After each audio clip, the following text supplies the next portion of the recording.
Hey guys, how's it going? Killer B. Got the rest of the video that goes along with the catfish video that I made the other day. I'm going to show you what leader I used. I'm no expert. It's just something that I put together, and it worked pretty good the other day, as you saw. So I'll go through it. I had questions about the weights that I used. These are Draggin tail sinkers.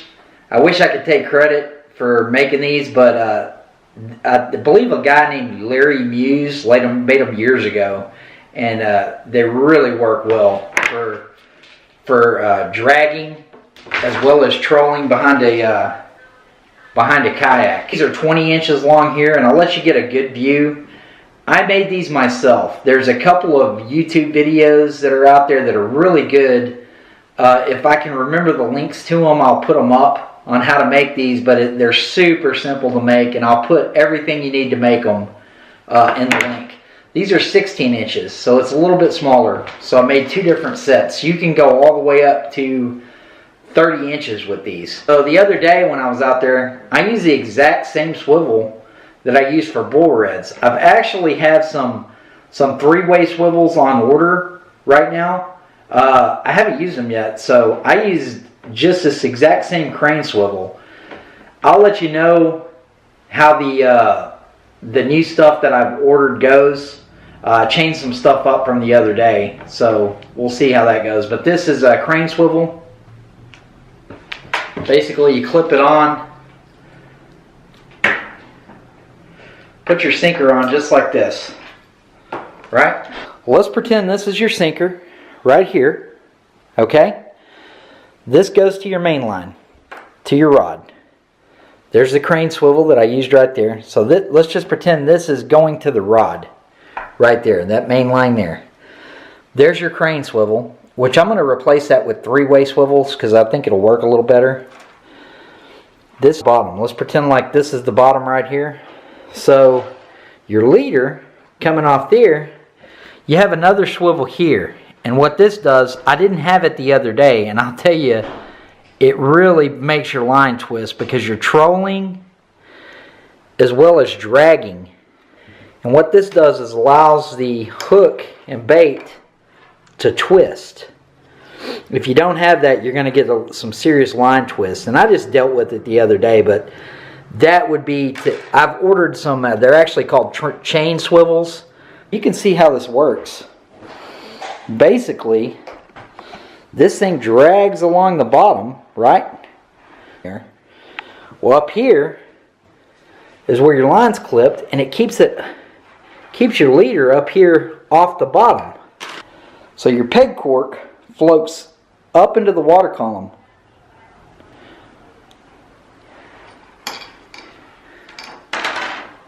And puts your bait up in the water column, just like that. So when your sinker's bouncing along, say if there's like a stick or something like that, it bounces right up over it. And that keeps your bait up in the water column. This leader here, it's a little over 2 foot. You could go longer or shorter depending. But these peg corks are really cool. The way that I have it right now, it slides.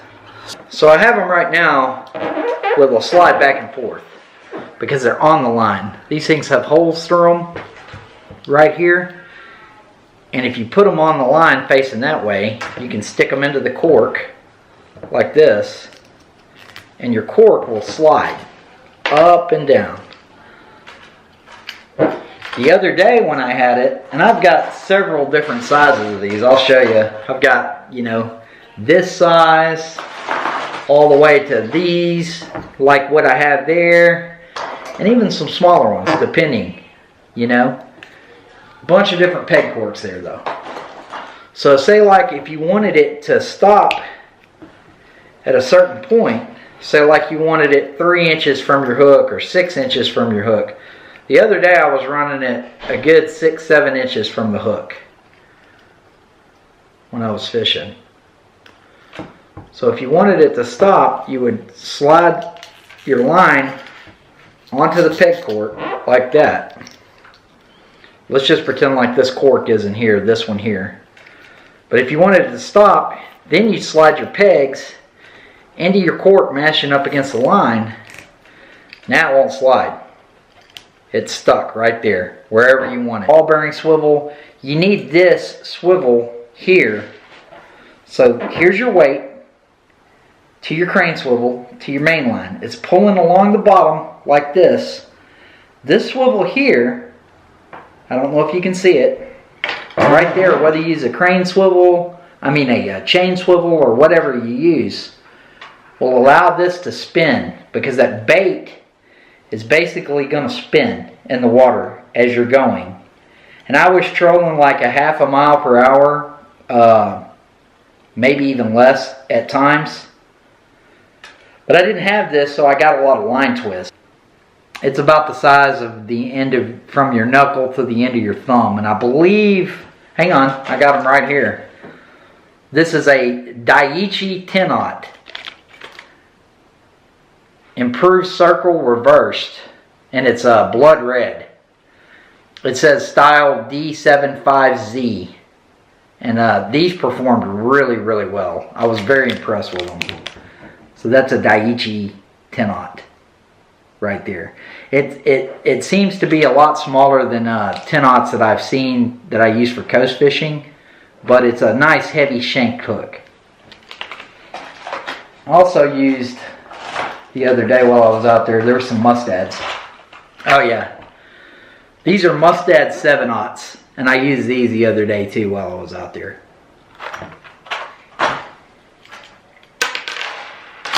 But that's it. That's all there is to the leader. There wasn't a whole lot. I'll try to remember the link to the weight video for you. But basically, as you can see here, I'll pull one up.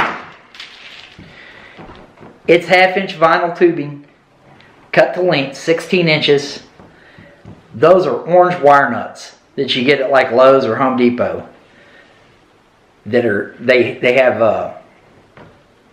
They have screw-in fittings right there on the wire nut. So these are just whatever little, I don't know what you call these, eye hooks, I guess, that fit inside of that wire nut and screw in. Then I used, it's a Gorilla Glue. So I used that Gorilla Glue and twisted them in there. And these are just BBs. So I filled it about halfway. So basically, half of it's filled with air, half of it's filled with BBs. So it will try to float on this end and sink on this end. So that's it, and it drags right across the bottom. But if I can remember the link that I used to build these, I think it cost me like $23, and I had enough material to build 4 of these. Never lost one because they're weedless, but I could build plenty more with the $25 that I spent buying the supplies to make these. So there you go, guys. That's all there is to it. That's the rig that I use to catch catfish, and if something changes, I'll definitely let you know. Any improvements that I make to the rigs or anything like that. Anything that's going to make it better or make it easier. But I got into it the other day with exactly what you saw on the video, and it worked out great. The only thing that I noticed, like I said, was I needed some kind of swivel right there to keep the line from twisting because the bait was spinning, you know. So other than that, tight lines, guys. See you next time.